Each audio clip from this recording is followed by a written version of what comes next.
الحمد على رسوله والنبي الأمين الكريم الرؤوف الرحيم وعلى آله وأهل بيته الطيبين والطاهرين والمعصومين أجمعين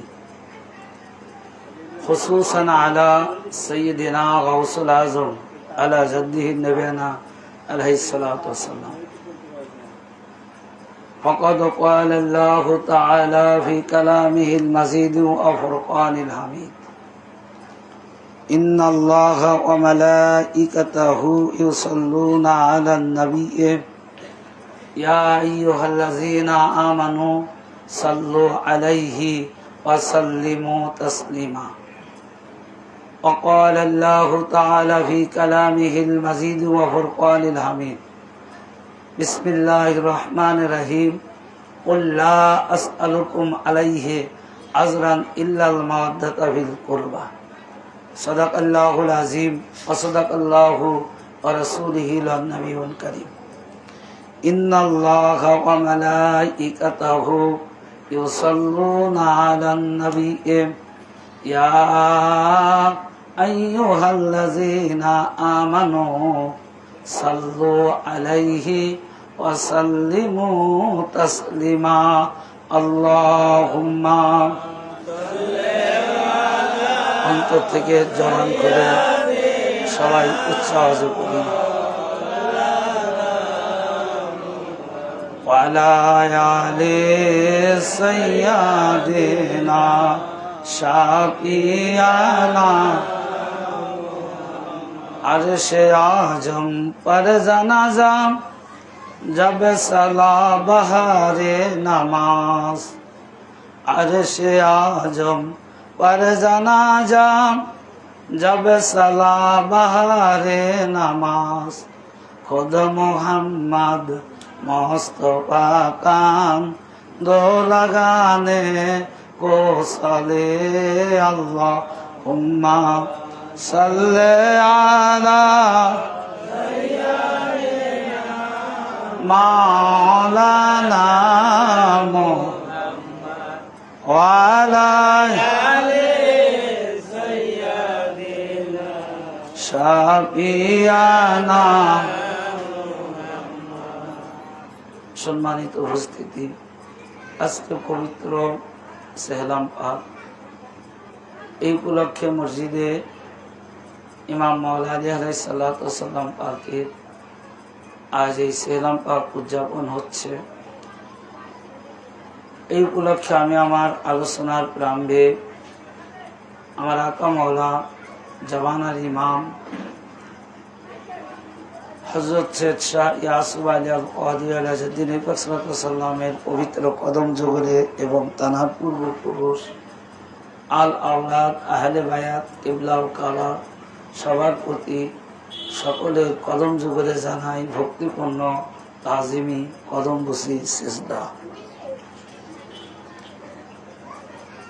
এছাড়াও অত্র কমিটির সকল সদস্যবৃন্দ সহ দূর দূরান্ত থেকে আপনারা যে সকল আশিকানে আহলে বায়াত আশিকানে ইমাম পাক এবং গোলামানের হুজুরে গাউসে পাক আজকের এই মজলিস পাকে হাজির হয়েছেন, আপনাদের সবার প্রতি জানাই সালাম। আসসালামু আলাইকুম ওয়া রাহমাতুল্লাহি ওয়া বারাকাতুহু। 61 হিজরি 10ই মুহররম নবীর কলিজার টুকরা, নবীর সবচাইতে প্রিয় বস্তু, সবচাইতে আপনজন হযরতে ইমাম হুসাইন আলাইহিস সালাতু ওয়াস সালাম পাক, তিনি কারবালার মহল্লাতে তার আপনজন সহ শাহাদাতের পেয়ালা পান করেন। 62 হিজরি হতে শুরু করে এই প্রত্যেক বছরেই মুহররম মাস আসলে নবী পরিবার, নবীর আপনজনের জন্য আশিকানে হুসাইন, জাকিরানে হুসাইন তানারা ইমাম পাকের স্মরণে মাহাত্ম মর্সিয়া রোনাজারি করে আসিতেছে। তারই ধারাবাহিকতার আলোকে আজকে আমরা এখানে পহেলা মুহররম হতে শুরু করে 19শে সফর পর্যন্ত সুদীর্ঘ 50টি দিন নবীর পরিবার এবং নবীর সেই আপনজনের শোক, রোনাজারি, মাতম, মজলিসের মধ্য দিয়ে আজকে আমরা এই সেহলাম পাকে উপনীত হয়েছি। ইমাম পাকের জন্য সবাই কান্না করবে না, সবারই ভাগ্য ইমাম পাকের জন্য কান্না করা আসবেও না। যারা ইমাম পাককে প্রকৃতপক্ষে ভালোবাসবে, যাদের হৃদয়ের মধ্যে ইমাম পাকের মহব্বত থাকবে, তানারাই একমাত্র ইমাম পাকের জন্য রোনাজারি, মজলিস, মাতম করবে। পক্ষান্তরে যদি সবাই যদি ইমাম পাকের যদি ভালোবাসত, সবাই যদি ইমাম পাকের জন্য মাতম করত, সবাই যদি ইমাম পাকের মহব্বত সমানভাবে হৃদয়ে ধারণ করত, তাহলে 61 হিজরি 10ই মুহররমে এই নির্মম পরিহাস, এত দুঃখ কষ্ট তাদের উপর হতো না। আজকে আমি সেহলাম পাক উপলক্ষে আমার মালিক মাওলা পাক যদি আমার উপর দয়া করেন, আমি সংক্ষিপ্ত পরিসরে কিছু আলোচনা করার চেষ্টা করব, যদি আমার হুজুর পাক আমার প্রতি নেঘা করম দয়া করেন। তানার দয়া ছাড়া আমাদের কোনো কিছুই করার ক্ষমতা নেই। তিনি আমাদের যতটুকু জ্ঞান দিয়েছেন, যতটুকু করার মতন ক্ষমতা প্রদান করেছেন, আমরা সেই জ্ঞান অনুযায়ী ততটুকুই করতে পারি। আর সবচেয়ে বড় দিক হলো এটাই যে আমরা যে হুজুর পাক, আমাদের যে মাওলা আকা যিনি আছেন, তিনি ইমাম পাকেরই আওলাদ, ইমাম পাক তানাদের পূর্বপুরুষ। যার কারণেই এনারা যতটা ভালোবাসবেন, এনাদের প্রতি, এনাদের অন্তরে ইমাম পাকদের জন্য যতটা ব্যথা, যতটা দয়া অন্য কোনো ব্যক্তি বা অন্য কোনো তরিকার পীর মাশায়েখের মধ্যে থাকবে না। কারণ নিজের পূর্বপুরুষ, নিজের সন্তান, নিজের বাবা, নিজের মা, নিজের আপনজনের প্রতি যতটা নিজের ব্যথা লাগবে, সেটা অন্য কারো লাগতে পারে না। তো 40 দিন পর্যন্ত সেই 10ই মুহররম বা তার আগের থেকে 3 দিন থেকেই, এটা আপনারা সবাই মুহররম মাসের ইতিহাস অনেক শুনেছেন যে 3 দিন থেকেই 7ই মুহররম থেকে ইমাম পাকের খেমারের পানি শেষ, খাবার শেষ, সবকিছু শেষ হয়েছিল। তো 3 দিন অনাহার থাকার পর 10ই মুহররমে ইমাম পাক তার 72 জন এবং তার মধ্যে সবচাইতে কনিষ্ঠ তানার প্রিয় ব্যক্তি হযরত আলী আসগার আলাইহিস সালাতু ওয়াস সালাম পাক শাহাদাত লাভ করেন। 3 দিন তারা পানি পান করেননি। 3 দিন তাদের গৃহে কোনো খাবার, তাঁবুর মধ্যে কোনো খাবার ছিল না। তো সন্ধ্যার থেকে, অর্থাৎ 10ই মুহররম 61 হিজরি থেকেই, এই 10ই মুহররম থেকেই সকাল থেকে যুদ্ধ শুরু। এক একজন যোদ্ধা শহীদ হয়েছেন, শাহাদাতের পেয়ালা পান করেছেন। আর তাঁবুর মধ্যে ওই দেহ মোবারক গুলো পৌঁছানো হয়েছে এবং ওই তাঁবুর মধ্যে মাতাম এবং মসিয়া চলেছে। তাহলে এখন চিন্তা করেন কিরকম কান্না করতে পারে। তো সেই কান্না 40 দিন পর্যন্ত নবীর পরিবারের একটা সদস্য ঠিক মতন নয়, একেবারে অনাহারে তারা দিন রাত কাটিয়েছে। জিজ্ঞাসা করা হয়েছে যে আপনারা যদি এইভাবে থাকেন, তাহলে তো আপনারা তো মানে দুনিয়ার জিন্দেগি, তানারা শরিয়াত অনুযায়ী মানব সুরাতেই তো তারা এসেছিল। যার কারণেই বলা হচ্ছিল, তারা ভক্তবৃন্দরা বলেছিলেন যে আপনারা যেভাবে আছেন, এইভাবে কোনো মানুষ থাকতে পারে না। কারণ 1 দিন, 2 দিন, 3 দিন না খেলেই তো মানুষের অবস্থা কি হতে পারে বুঝেন। তো মদিনার শিশুরা মায়ের বুকের দুধ পান করা বন্ধ দিয়ে দিল। 18,000 মাখলুকাত প্রত্যেকেই কি করলো, খাবার ছেড়ে দিয়ে দিল। কেন খাচ্ছে না? যে নবীর পরিবাররা খাচ্ছে না, নবীর আপনজনেরা খাচ্ছে না। তখন যখন শিশুরা খাবার ছেড়ে দিল, মায়ের বুকের দুধ যখন পান করা বাদ দিয়ে দিল, তখন ওই মদিনার বাসীরা তখন তানাদের কাছে আর্জি পাঠালো এই মর্মে যে আপনারা যদি খাবার না খান, আপনারা যদি পানি পান না করেন, তাহলে মদিনার যে শিশুরা আছে তারা খাবার ছেড়ে দিয়েছে, তারা মায়ের দুধ পান করছে না। এখন যদি আপনারা দুধ পান মানে খাবার না খান, তাহলে এই শিশুগুলো অবস্থা কি হবে?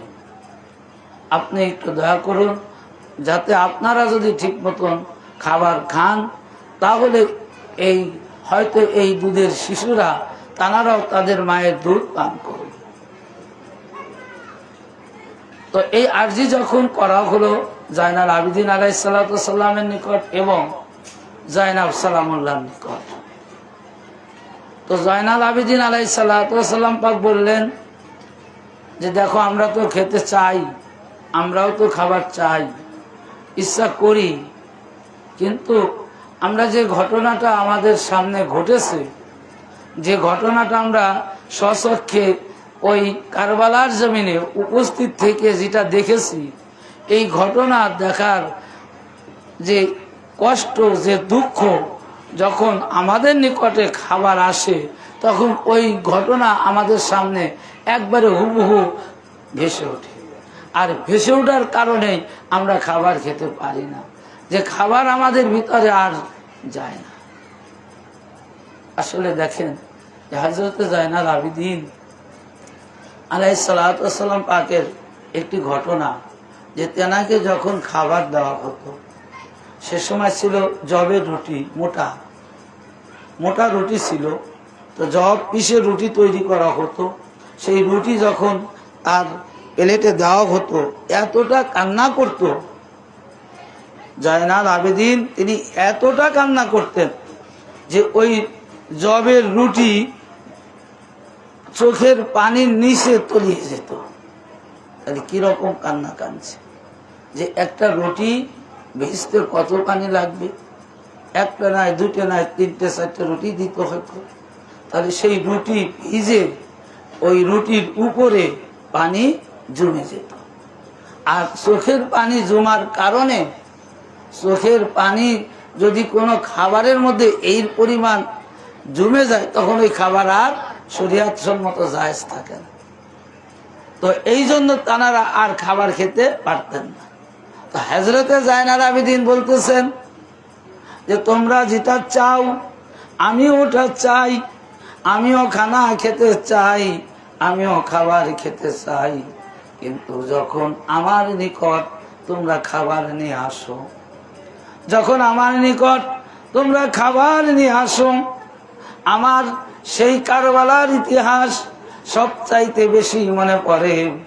আমার ছোট্ট দুধের ভাই আলী আসগার 6 মাস বয়স, 6 মাস বয়সে যখন তিনি 1 ফোঁটা পানির জন্য বাবার কোলে দেওয়া হয়, আম্মা যখন বাবার কোলে তুলে দিলেন, 1 ফোঁটা পানির জন্য তিনি পানি না পেয়ে, পানির পরিবর্তে যখন শাহাদাত লাভ হয়ে গেল, যখন শহীদের শাহাদাতের পেয়ালা পান করে যখন তিনি চলে আসলেন, আব্বার কোল থেকে আম্মি নিলেন। আর আমার আম্মি এমন কান্না করেছিল, এবং কোলে করে কান্না আর কান্না করেছিল। আমার বাবা তার জন্য দাপনের ব্যবস্থা করেছেন, আর আম্মা জান কান্না করছে, আলী আসগার বলে কান্না করে বলছে যে আমার এই দুধের শিশু কি এত বড় অপরাধ করেছে। রাগ থাকলে থাকবে বড়দের সাথে, জ্ঞানীদের সাথে, যারা দুধের শিশু অবুঝ নাবালক, তাদের সাথে তো কোনো রাগ থাকার কথা না। তাহলে ওরা কেমন কাফের, কেমন বেমান ছিল, কেমন অত্যাচারী, কেমন নিষ্ঠুর, কেমন পাপিষ্ঠ, যে দুধের 6 মাসের শিশুকেও দেখে ওদের ভিতরে মায়া জাগেনি, ওদের ভিতরে একটু মায়া আসেনি যে ওই দুধের শিশুকে 1 ফোঁটা পানি দিবে। এইভাবে আমার আম্মি কান্না করে, আর আমার বাবা তাকে দাপনের সুব্যবস্থা করেছিল। এখন তোমরাই বলো এই পরিবেশ যদি কোনো ব্যক্তি তার ভাইকে দেখতে পায়, ওই ভাইয়ের ভিতরে কিভাবে খানা প্রবেশ করবে, কিভাবে আমি খানা খাবো? যে আমার ভাই রিজার টুকরা, আদরের টুকরা, যে সময় আমার ভাইকে আমি আদর করার কথা, আমার ভাইকে ভালোবাসার কথা, আমার ভাইকে আমি কি করব, বুকে ধরে রাখবো, আমার ভাইকে আমি খাবার তুলে দেব, যে সময় যেটা আমার কথা, কিন্তু সেই সময় আমার ভাই কারবালার মহল্লাতে আমার বাবার কোল মোবারকের উপর এক ফোঁটা পানির জন্য তিনি শাহাদাতের পেয়ালা পান করলেন। এরপরে কি আমি খানা খেতে পারি ভাই বলে? এই জন্য তিনি বলতেছেন যে আমি তো খানা খেতে চাই, কিন্তু আমার এই খানাটা ভিতরে ঢোকে না। এইরকম 40 দিন পর্যন্ত নবীর পরিবাররা অনাহারে ছিল, পানি পান করতে পারেনি তারা। শুধু 40 দিন নয়, এটা তো 40-এ, অর্থাৎ এই সেহলামের দিন, এটা আনুষ্ঠানিকতা। ওই যে বললাম যে মদিনার শিশুরা দুধ পান করে না, মদিনায় এমনকি 18,000 মাকলুকাতেরা তানারাও খাবার খায় নাই। এই যে তানারা দয়ার সাগর, দয়ালু তানারা, এই দয়ালু থাকার কারণে তানারা কি করেছেন, তানারা আনুষ্ঠানিক ভাবে ওই মাকলুকাতকে, ওই 18,000 মাকলুকাত, ওই দুধের শিশুকে বাঁচানোর জন্য তানারা একটু খাবার এই সেহলামের দিন, এই 40-এর দিন তানারা খাবার মুখে নিয়েছে। এই জন্য ভাই আমরা 40-এ পালন করে থাকি। তো এই 40 আজ অনেকেই দেখেন এটা এর মারেফত, এর হাকিকাত বোঝে না, এর মূল মারেফত বোঝে না, এর হাকিকাত বোঝে না যে এটা কেমন। আজকে দেখেন অনেকেই বলে যে নবী এবং নবীর পরিবার তারা গায়েব জানে না। হযরত আলী আসগরের শাহাদাতের ইতিহাস, এবং এটা আপনারা জানেন, তো শাহাদাত হবে কোন পোশাক পরিধান করে, কোন চেহারায়, কোন সুরতে তিনি শহীদ হবে, সেই চেহারা, সেই সুরতটা মা খাতুনে জান্নাত আতার পাক তিনি তার জাহিরাত জগতে দিয়ে গিয়েছিলেন। ভাই কারবালার ঘটনা কত পরে ঘটেছে, তাই না? ইমাম পাক তার 2 ভাই যখন মাওলানা আলী আলাইহিস সালাম যখন জাহিরাত ছিলেন, তখন মা খাতুনে জান্নাত আতার পাক তিনি শাহাদাত লাভ করেন। মা খাতুনে জান্নাতও কিন্তু তিনিও কিন্তু শাহাদাত লাভ করেন। কারণ অনেকেই এটা, এই ইতিহাসটা কেউ বিশ্বাসই করতে পারে না যে মা খাতুনে জান্নাত আতার পাক তিনিও শাহাদাত করেছেন, লাভ করেছেন। যাই হোক, আমি উপসঙ্গে যাব না।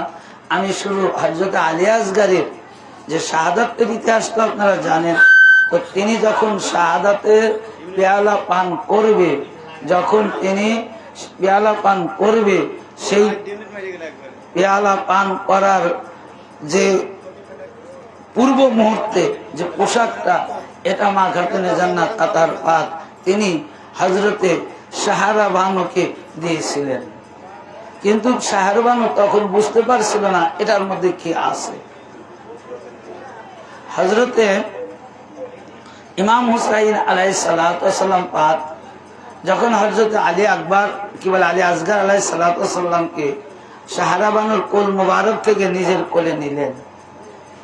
নিয়ে নেওয়ার পরে যখন তিনি তাবুত থেকে বের হবে, ঠিক সেই সময় হযরতে সাহারা বানু তিনি বললেন যে আপনি একটু অপেক্ষা করুন।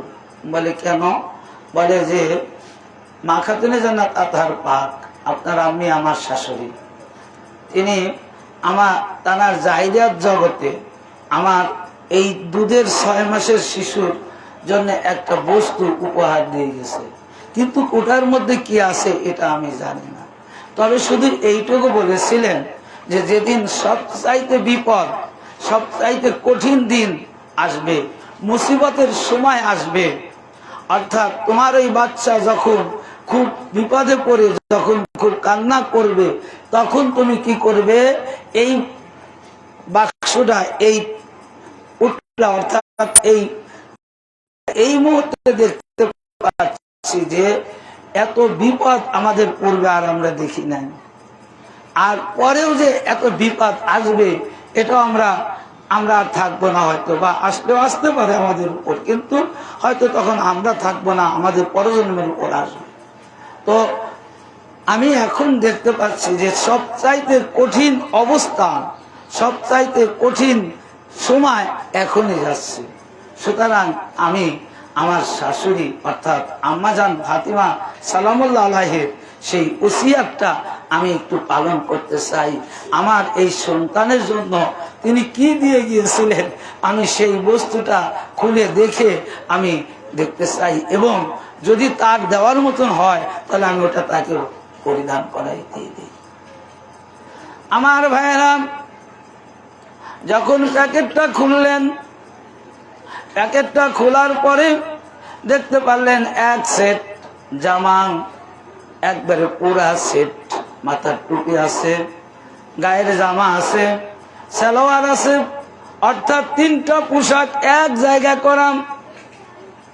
হযরতে সাহারা বানু তিনি কান্না করলেন, আর তিনি বলতেছেন ইমাম পাককে লক্ষ্য করে যে আমার শিশু এত বড় বিপদে আসবে, এটা আমার আম্মি, আমার শাশুড়ি মা খাতুনে জান্নাত আগের থেকেই জানতেন। শিশু আমার জন্মগ্রহণ করেনি, জন্মগ্রহণ করেনি, কিন্তু মা তিনি জানতেন যে আমার সন্তানের উপর কি অত্যাচার আসবে, কি নির্মম পরিহাস কোন সময় কিভাবে আসবে, এটা তিনি আগে থেকেই জানতেন।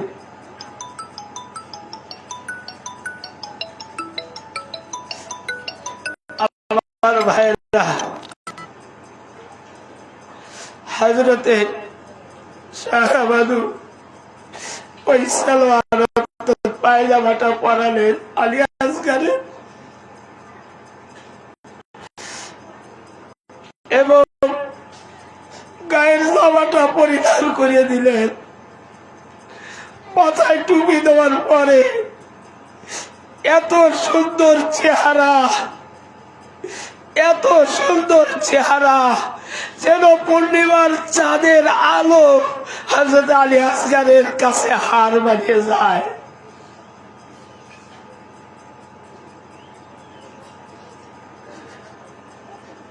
চোখের পানি দ্বারা কপালের উপর একটা চন্দ্র আঁকায় দিলেন। এখন বললেন তুমি দিয়ে যাও আমার সন্তানকে। মায়ের মন এমনি জানে যে তার সন্তানদের উপরে যখন বিপদ আসে, কোন বিপদের আলামত আসে, পৃথিবীর সব ব্যক্তি সবার জানার আগে মায়ের মনটা কিন্তু তারপরে ওই পোশাক, তারপরে ওই পোশাক হযরত আলী আসগার তখন ইমাম পাকের মুবারকে দিয়ে দিলেন। দুধের শিশুরাও ইমাম পাককে ভালোবেসেছে, রাসূল পাকের হাদিস অনুসরণ করেছে যে রাসূল পাক সাল্লাল্লাহু আলাইহি ওয়াসাল্লাম তিনি বলেছেন যে তার হৃদয়ের মধ্যে ততক্ষণ ঈমান প্রবেশ করবে না যতক্ষণ পর্যন্ত তাদের নিজেদের ধন সম্পদ, নিজেদের জান, নিজেদের আত্মার থেকে বেশি ইমাম পাককে অর্থাৎ আমার আহলে বাইতকে ভালো না বাসবে, ততক্ষণ পর্যন্ত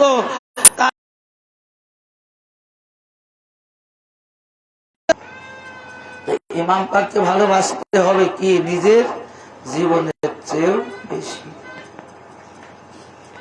ভাই, যে শিশু কথা বলতে পারে না, 6 মাসের দুধের শিশু কি 6 মাসের দুধের শিশু কত বড় হতে পারে ভাই? আম্মাও বলতে পারে না, কোনো কথাই বলতে পারে না। আমার ভাইয়েরা, যখন এই পোশাক পরিধান করে দিয়েছেন, আম্মাজান সাহেবানো তিনি বলতেছেন, মনে হয় আমার শিশুর এটাই শেষ দেখা।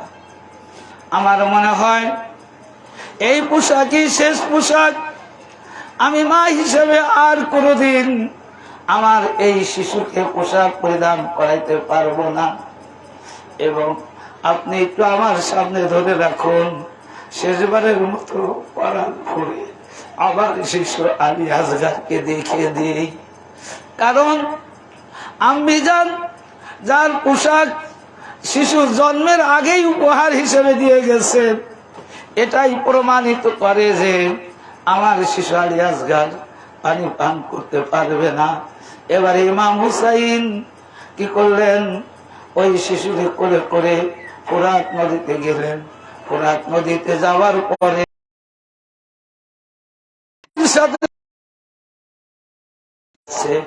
এমন সময় ফোরাত নদীর তীরে গিয়ে তিনি বক্তব্য দিলেন এবং বললেন, দেখুন আমার কোল মুবারকে আর কেউ নয়, এমন ব্যক্তি রয়েছে যিনি বয়স মাত্র 6 মাস, তিনি যুদ্ধ করতে পারবে না, তোমাদের শত্রুতাও করতে পারবে না। সুতরাং তিনি আজ 3 দিন পর্যন্ত তার মুখে 1 ফোঁটা পানি আমরা দিতে পারিনি। পানির অভাবে মায়ের বুকের দুধ শুকে গেছে। এই দুধের শিশুকে মায়ের দুধ পান করানো যায়নি।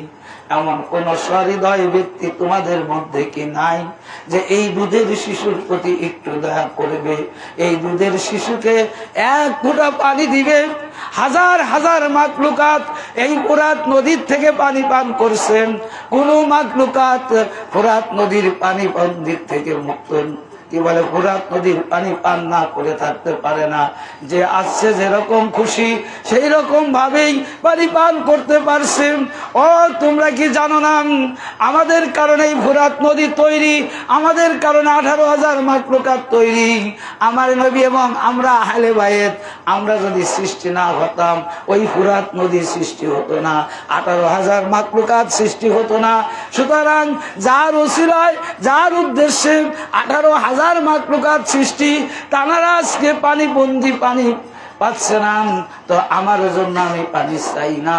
তোমরা কি করো, আমার দুধের শিশুর জন্য 1 ফোঁটা পানির ব্যবস্থা করতে পারবে কি না? কি পানি দিয়েছিল? পানি দেয়, পানি দেয়। হযরতে ইমাম পাক হযরত আলী আসগারকে নদীর তীরে নামিয়ে দিয়েছিল। কেন দিয়েছিল? যে বললেন যে তোমরা যদি বিশ্বাস করো যে আমি শিশুর স্থলে নিজে পানি পান করব, যদি তোমরা এই ধারণাটা করে থাকো, তাহলে আমি শিশুকে এখানে নামিয়ে দিলাম, নদীর তীরে নামিয়ে দিলাম। তো তুমি কি করো, তোমরা কেউ আমার শিশুর একটু পানি পান করা দাও। যে সময় ফোরাত নদীর তীরে নামানো হয়, ওই সূর্যের আলো তখন আলী আসগারের ওই নূর চেহারার কাছে হার মানিয়ে গেছে। মনে হচ্ছে যেন ওই নদীর তীর থেকে নতুন সূর্য উদয় হয়েছে, এত আলোক, নূর। যখন পানি আর দিল না, তখন তিনি পানির জন্য শিশুকে করে মোবারক করে তখন শাহাদাত। তো ওই সময় হযরত আলী আসগার আলাইহিস সালাম পাক যখন তীরটা আসছে সামনের থেকে,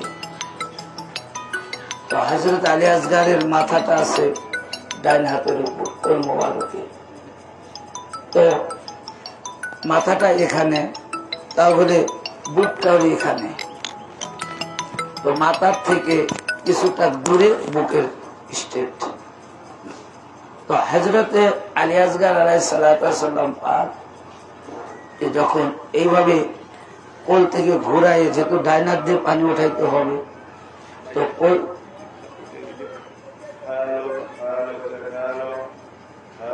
দুধ বানালো মা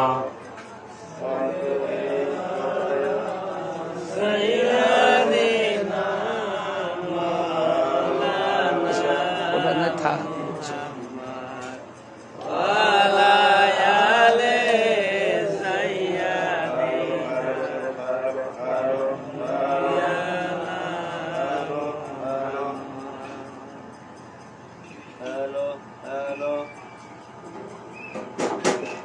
আচ্ছা থাক পরের সারি নিয়ে নে। তো যখন ডাইন হাত দিয়ে যেহেতু পানি পান করাইতে হবে, তো তখন এইভাবে ঘোরায় বাম কোলের মাথা আনলেন। মাথা এনে যখন নদীতে নামলেন, নামার পরে যখন পানি হাত দ্বারা উঠাবে, ওঠানোর পরে ঠিক ওই অবস্থাতেই কোরবালা নামক এক বেদুইন কাফের তিনি একটা তীর নিক্ষেপ করলেন ইমাম পাকের স্ট্রেট করে, ইমাম পাকের বরাবর করে তিনি তীর মারলেন। তীর মারার সাথে সাথে হযরতে আলী আসগার সঙ্গে সঙ্গে এই মাথা এই জায়গার থেকে সোজা মওলা ইমাম পাকের এই বুক বরাবর গর্দানটা নিয়ে আসলো। আসার সাথে সাথে ওই তীরটা যা হযরতে আলী আসগারের হল কোমরে লাগলো। এত বড় তীর যে হযরতে আলী আসগারের হল কোমর ভেদ করে ইমাম পাকের বাহুতে লেগেছিল। তো ওই সময় হযরতে, আমি যে ঘটনাটা বলার জন্য, এই যে জানের চেয়েও বেশি মহব্বত, এইটা দেখানোর জন্য, এইটাকে বোঝানোর জন্য আমি ঘটনাটা পুনরাবৃত্তি করলাম। যে তখন হলকোমরে যখন তীরটা লাগলো, লাগার সাথে সাথে হযরতে আলী আসগার আলাইহিস সালাতু ওয়াস সালাম পাক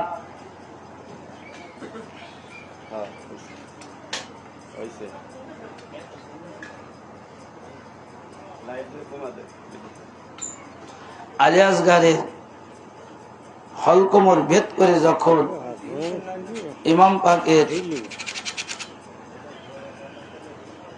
দিল দেনা, ওইটা দিল দেনা,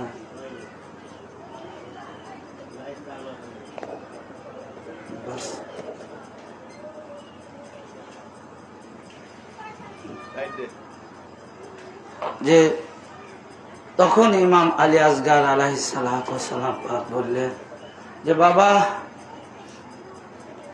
সন্তান দুনিয়ার জিন্দেগিতে জাহিরি থাকার পরে যদি বাবা শহীদ হতে পারে না, বাবার যত বিপদ আসবে সন্তানের উচিত ওই বিপদের সর্বপ্রথম সন্তানকে দাঁড়িয়ে সামনে মোকাবেলা করা।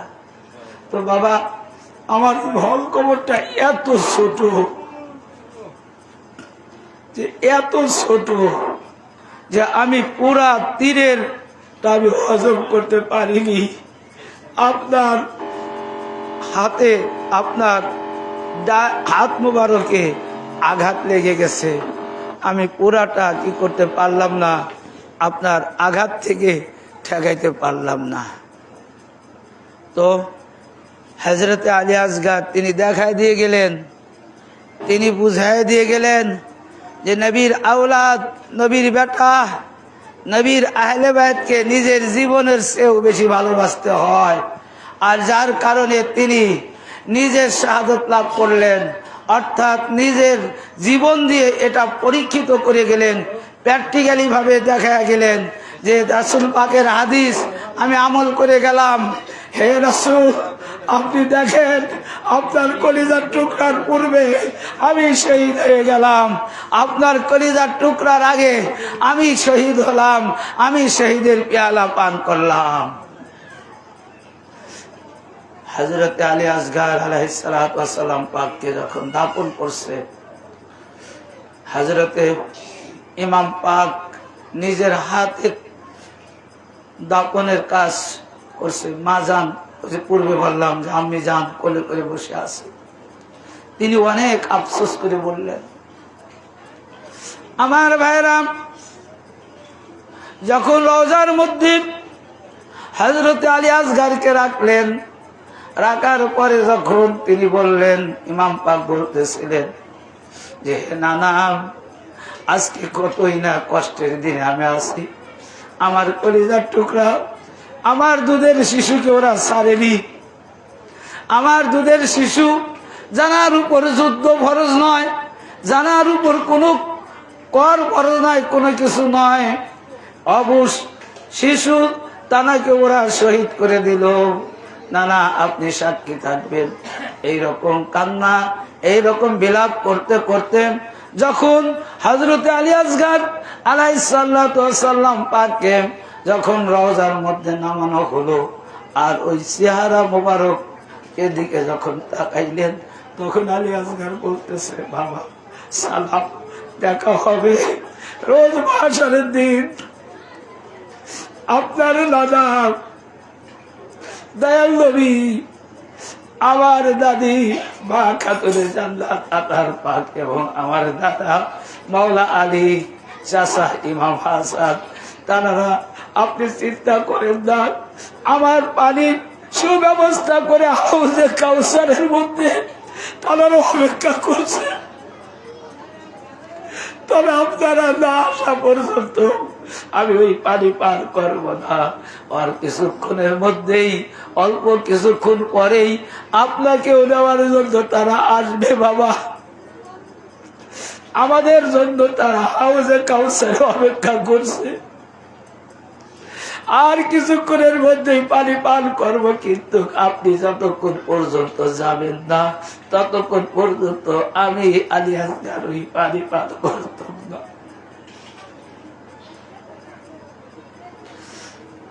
তো এইভাবে তার দাফন শেষ করলেন।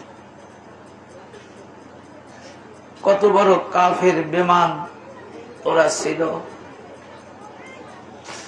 ওরা গুনে রাখছে কতগুলো আহলে বায়াতের নবীর প্রেমিকদেরকে, কতগুলো শাহাদত লাভ করছে, শহীদ হয়েছে, ওরা গুনে রেখেছে। যখন ইমাম পাকের শাহাদতের কার্যক্রম শেষ, তখন ইয়াজিদ ওই কাফের বাহিনীরা কি করলো, ইয়াজিদের ওই কাফের বাহিনীরা দেহগুলো থেকে মাথা আলাদা করতে লাগলো। এক এক করে ৭১টা মাথা পেল, আর একটা পাওয়া গেল না। কারণ হযরত আলী আসগরকে ইমাম পাকটা তো সবই জানতেন যে ওরা তো আমাদের কাছে মাথা রাখবে না, আমাদের দেহ থেকে মাথা ছিন্ন করে ফেলবে। যাতে হযরত আলী আসগর এই ছোট বাবু, ছোট বাচ্চা, যাতে এহার থেকে যাতে মাথাটা আলাদা না করে, এই জন্য নিজের হাতে তাকে দাপন কাপন করলেন। আর এরপরে তো আর কেউ থাকবে না, কিছুই থাকবে না। তো এখন ৭১টা যখন মাথা ওদের হয়ে গেছে, ৭১টা দেহ থেকে আলাদা করছে, আর একটা দেহ খুঁজে পাচ্ছে না। তখন খোঁজা শুরু করলো, কোথায় গেল, কোথায় গেল। এমন সময় ওই কাফের বেমানদের মধ্য থেকে একজন বলল, আমি দেখেছি তাঁবুর পিছনে, মানে যে জায়গায় ইমাম পাক আলী আসগর আলাইহিস সালাতু ওয়াস সালামকে দাফনের ব্যবস্থা করেছিল, বলে আমি দেখেছি ইমাম পাক এবং সাহারাবান অর্থাৎ দুইজন মিলে কি জন্য এই জায়গা দাঁড়িয়ে করছে। তখন বড় বর্ষা নিয়ে যেরকম মানে মাটির নিচে আঘাত করতে লাগলো, তখন ওই জায়গা আঘাত করার সাথে সাথে হযরত আলী আসগরের দেহ থেকে রক্তের ফিনকি বেরিয়ে আসলো। বেড়ে আসার পরে তখন বলে এখানে পাওয়া গেছে। কত বড় কাফের বেমান যে ওই দুধের শিশুটা কবর থেকে উঠে তার মাথাটা আলাদা করে ৭২টা মাথা ওরা বর্ষার আগায় বাঁধে, তারপরে কারবালা ত্যাগ করে। ভাই,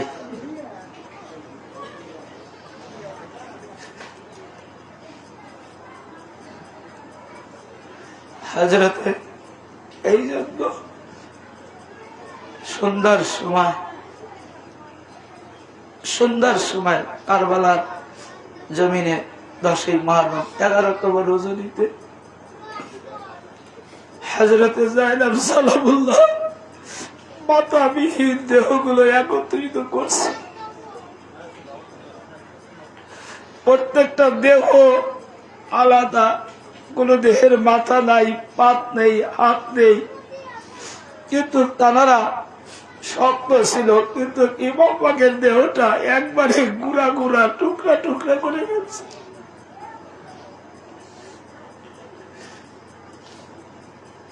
তখন জাইলাম সালামুল্লাহ এই যে নাপাকটা পড়া হলো, ফরিয়াদ রব্বে আকবার বে গৌরবে কাপদায়, লাগতে দিলে পায়াম্বার এ গৌরবে কাপদায়।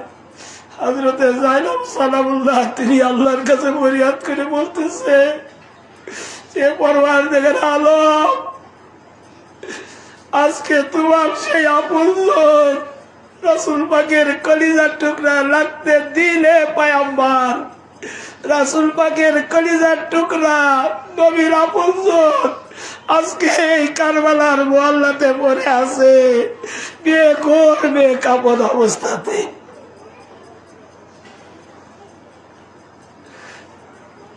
তিনি বলতেছেন, তিপলি মে জিনকা ঝুলা জিবরিলি थे झुलाते ও রেতে কারবালা মে বে গোরো বে কাপনায়।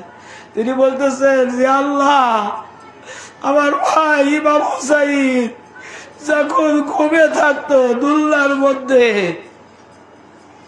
ঘুম থেকে জাগ্রত হয়ে জোরে জোরে চিৎকার করে উঠবে, ভয় পাবে।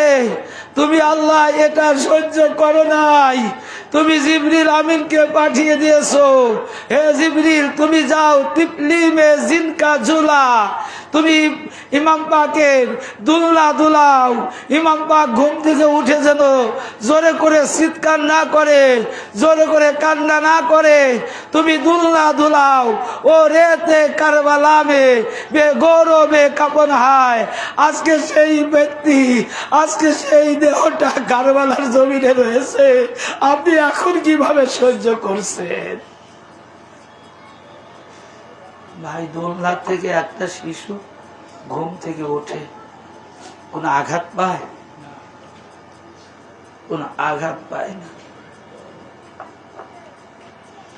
তো একটু চিৎকার করে ওঠে, জোরে কান্না করে ওঠে। তো ইমাম পাক এর সেই কান্নাটা সহ্য করতে পারে না। আল্লাহ স্বয়ং জিবরিল আল্লাহকে কি বলে, আল্লাহ জিবরিলকে পাঠিয়ে দিয়েছে, আল্লাহ সহ্য করতে পারেনি। চিন্তা করে,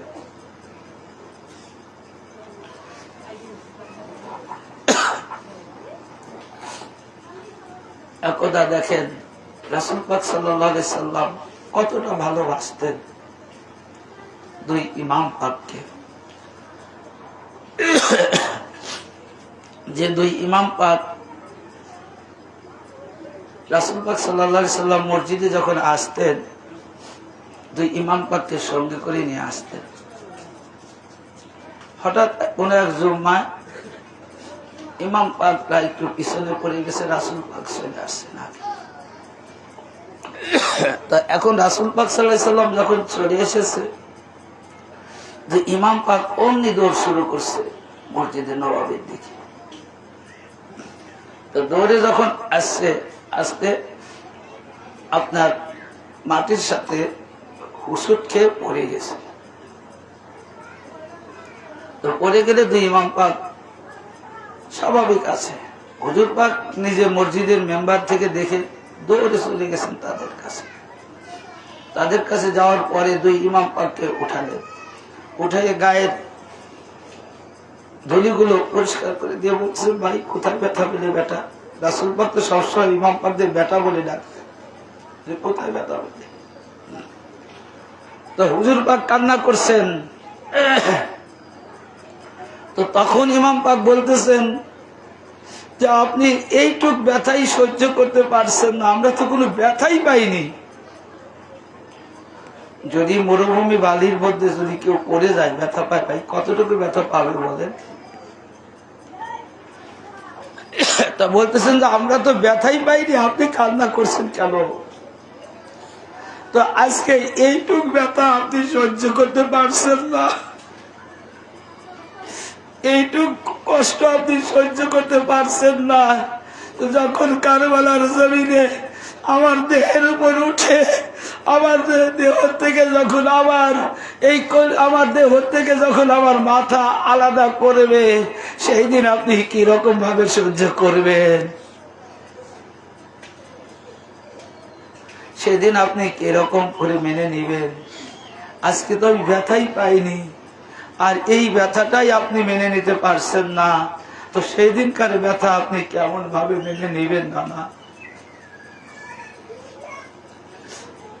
ভাই, এত ভালোবাসতেন রাসূল পাক এবং স্বয়ং খোদা তাআলা।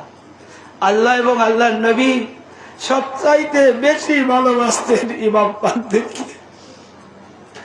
ইমাম পাককে এত ভালোবাসতেন যে পৃথিবীর মধ্যে আর কোন রকম অতটুক তো দূরের কথা, ওই রকম তো দূরের কথা, এক জাররা পরিমাণ কাউকে ওই রকম ভালোবাসেনি যে ভালোবাসাটা দুই ইমাম পাককে আল্লাহ এবং আল্লাহর নবী ভালোবেসেছেন। যার কারণে আল্লাহ তাআলা পবিত্র কোরআনুল কারীমের দ্বারা তিনি ঘোষণা করে দিলেন, কুল্লা আসআলুকুম আলাইহি আজরান ইল্লাল মাওয়াদাতা বিল কুরবা, যে হে রাসূল আপনি আপনার সকল উম্মত নরনারীদেরকে বলিয়ে দিন, আমার বান্দা বান্দীদেরকে বলিয়ে দিন যে আমি আমার প্রিয়, শুধু আপনার প্রিয় বস্তু নয়, দুই ইমাম পাক আমারও প্রিয় বস্তু, অর্থাৎ আমি আপনার ওই প্রিয় বস্তুর ভালোবাসা ছাড়া আর কোনো কিছুই চাই না, কোনো কিছুই চাই না।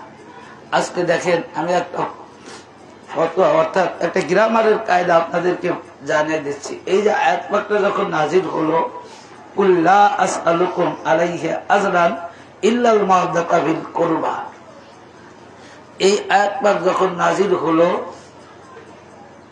তখন এই লাস্টে কি কুরবা, কুরবা মানে নিকটতম, মানে আপনজন একবারে।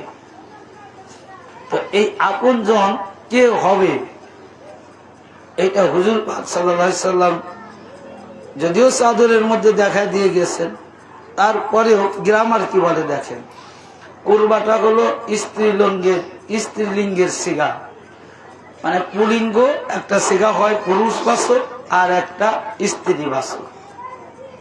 তো এখানে এই কুরবাটা হলো স্ত্রীবাচক একটা শব্দ, এবং এই সিগাটা হলো মর্যাদার দিক থেকে ইসমে আফজাল, ইসম মানে নাম, আফজাল মানে সর্ব উৎকৃষ্ট, যার উপরে আর কারো মর্যাদা নেই, যার যে সবচাইতে বেশি আফজাল, সবচাইতে বেশি মর্যাদাবান, তাকে বলা হয় আফজাল। অর্থাৎ ইসমে তাফজিলের সিগা, অর্থাৎ এই কুরবাটার উপরে আর কোনো মর্যাদাবান সিগা নাই, বস্তু নাই, এত মর্যাদাপূর্ণ এই কুরবা। তাহলে প্রথম হলো কি স্ত্রীবাচক শব্দ, মুয়ান্নাসের সিগা। তারপরে হলো কি ইসমে আফজাল, মানে মর্যাদার দিক দিয়ে সবচেয়ে সর্ব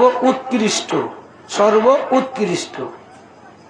এখন রাসূল পাকের উপরে এই আয়াত নাজিল হয়ে আল্লাহ তাআলা বললেন যে কুল্লা আসআলুকুম আলাইহি আজরান ইল্লাল মাওয়াদাতা বিল কুরবা, যে রাসূল আপনি বলে দেন আমি আপনার উম্মত নরনারীর কাছে আপনার নিকটতম আপনজনের ভালোবাসা ছাড়া কিছু চাই না।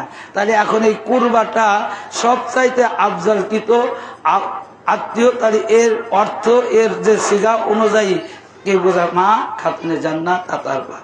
রাসূল পাকের সবচাইতে আপন ব্যক্তি ছিলেন মা খাতুনে জান্নাত তাতার পাক। আর মা খাতুনে জান্নাত তাতার পাকের সে কোনো মর্যাদা পূর্ণ ব্যক্তি আর কিছু হতে পারে বলেন? আছে? নাই। তাহলে এখানে দেখেন কোরআন পাকে স্পষ্টভাবে গ্রামারের কায়দায় এখানে বুঝা দিয়ে গেলেন যে সবচাইতে আপনজন কে হতে পারে, যে একমাত্র পিতার নিকট সবচাইতে আপনজন তার সন্তান। এটা প্রত্যেকটা পিতার ক্ষেত্রেই প্রযোজ্য, কি বলেন ঠিক কিনা? প্রত্যেকটা পিতার ক্ষেত্রেই প্রযোজ্য। এখন আমি এখানে আসছি, আমার ছেলেটারে যদি কেউ ভালো না বাসে আমি খুশি হব? আপনারা যারা আসছেন আপনাদের আদর করবে, আপনার সন্তানদের আদর করবে না, আপনারা খুশি হবেন? কখনো না। কারণ প্রতিটা সন্তান, প্রতিটা বাপের জন্য তার সন্তান সবচাইতে কি আপন। তো এদিকে সবচাইতে আফজাল, সব আর এই পৃথিবীর মধ্যে সম্মানিত বস্তু সবচাইতে মর্যাদাবান ব্যক্তি হলো মা খাতুনে জান্নাত আতার পাক।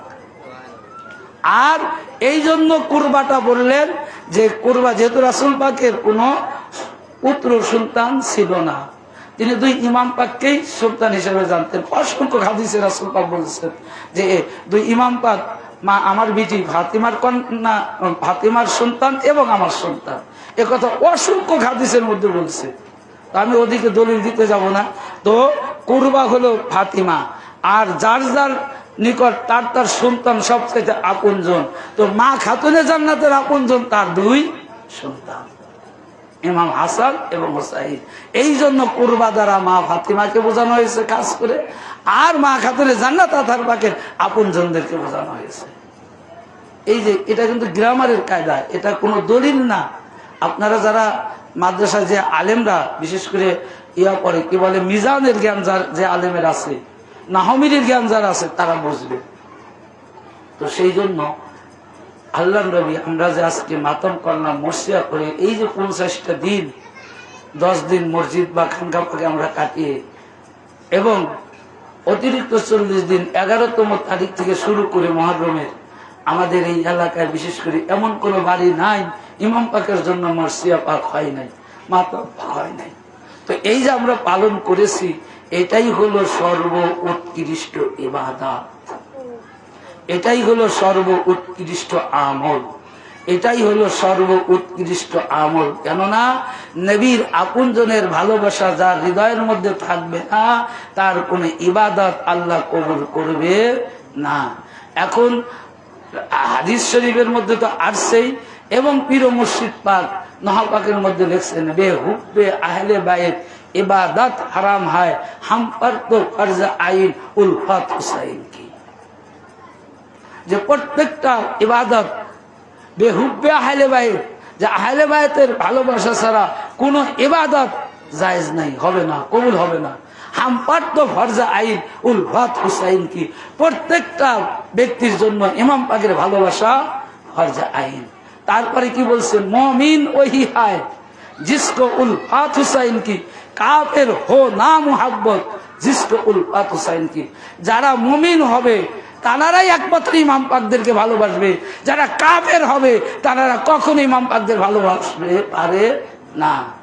এবং মাওলা হুজুর পাক এনাদের শানে, যারা এনাদের দুশমন, যারা এনাদেরকেও অত্যাচার করেছে, শহীদ করেছে, তাদের জন্য একটি দোয়া মাওলা হুজুর পাক শিখাই দিয়ে গেলেন, দোনো হায় মাজলুম ও মাসুম और दोनों हाय शहीद लानत उनके कातिलों पर या अली मुर्तजा। যে দুইজনই মাজলুম, দুইজনই শহীদ, দুইজনই নিষ্পাপ, এনাদেরকে যারা শহীদ করেছে, এনাদেরকে যারা শাহাদত করেছে, তাদের উপর লানত। তো এখন ইয়াজিদের ভালোবাসা যাবে না। ইয়াজিদের নাম বললে কি বলতে হবে? লানতুল্লাহ। মুআবিয়ার নাম বললে কি বলবেন? লানতুল্লাহ। কারণ ইয়াজিদ এবং মুআবিয়া এরা দুইজনই সমান পাপী, কেউ কম নয় কারো চেয়ে, এরা একই মাপ, একই মাপের অপরাধী। তো এই জন্য যখন ইয়াজিদের নাম নিবেন তখন লানতুল্লাহ বলবেন, যখন মুআবিয়ার নাম নিবেন তখন লানতুল্লাহ বলবেন। তো আজকে আমাদের সৌভাগ্য, আমরা আহলে রসুলকে আমরা মসজিদ হিসেবে পেয়েছি, আহলে বাইত পাক পাঞ্জাতনের উত্তরসূরিকে আমরা মসজিদ হিসেবে পাওয়ার কারণে আজকে আমরা এই ইমাম পাকদের এই মাতাম মহরম চিনতে পেরেছি। যদি আমরা এই তরিকাত না পেতাম, যদি আমরা এই খানদান না পেতাম, তাহলে আজ আমাদের সৌভাগ্য এরকম হতো না। তো একটি শেষ কথা, যে বড় হুজুর পাক কিরকম মাতম করে গেছে, আমি একটা ঘটনা বলি শেষ করে দেবো। সেটা হলো এই, যে বড় হুজুর পাককে যখন ওই মাসুম নামে একটা খাদেম ছিল, তিনি তানার থেকে শোনা, তিনি বলেছেন যে যখন হুজুর পাক যখন আমাদের নিকট কোনো পানি চাইতেন ট্যাবলেট খাওয়ার জন্য, মানে বড়ি খাওয়ার জন্য, ওষুধ খাওয়ার জন্য, তো হুজুর পাকের যতবার ডাক্তারের পরামর্শ নেওয়া হয়েছিল বড় হুজুর পাকের জাহিরিয়াতে, ডাক্তার কোনো রোগ তাকে খুঁজে পায়নি, শুধু পানির স্বল্পতা, আর কিছুই না, খাবার স্বল্পতা।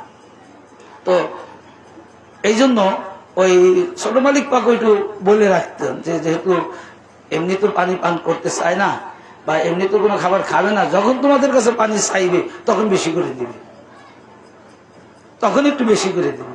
কিন্তু হুজুর পাক যখন ওই একটা ট্যাবলেট খাওয়ার জন্য যখন 1 গ্লাস পানি দিত, হুজুর পাক বলতেন যে এত পানি লাগে একটা বুড়ি খাইতে, এত পানি লাগে, তুমি এত পানি কেন দিয়েছো? তখন ঠিক ওই 1 ঢোক পানি পান করতেন। তাহলে কিরকম মহরম পালন করছে ভাই, এটা আমাদের আপনাদের সবার বীর মুর্শিদের ঘটনা ভাই। মহরম কাকে বলে, কেমন ভাবে পালন করা, চিন্তা করে দেখেন। তো আজকে আমরা সেই দরবার পাক পেয়েছি, সেই বড় হুজুর পাকের খানদান পাক আমরা পেয়েছি বিদায় আজকে আমরা মাতম পড়তে পেরেছি, মজলিস করতে পেরেছি, আমরা মহরম পেয়েছি। মহান আল্লাহ রাব্বুল আলামিন আমাদের আপনাদের প্রত্যেকেরই মাতম এবং মসজিয়া কবুল আর মঞ্জুর করে নিন। সবাই বলুন আমিন। আমা তাওফিক ইল্লা বিল্লাহ। আসসালামু আলাইকুম ওয়া রাহমাতুল্লাহ।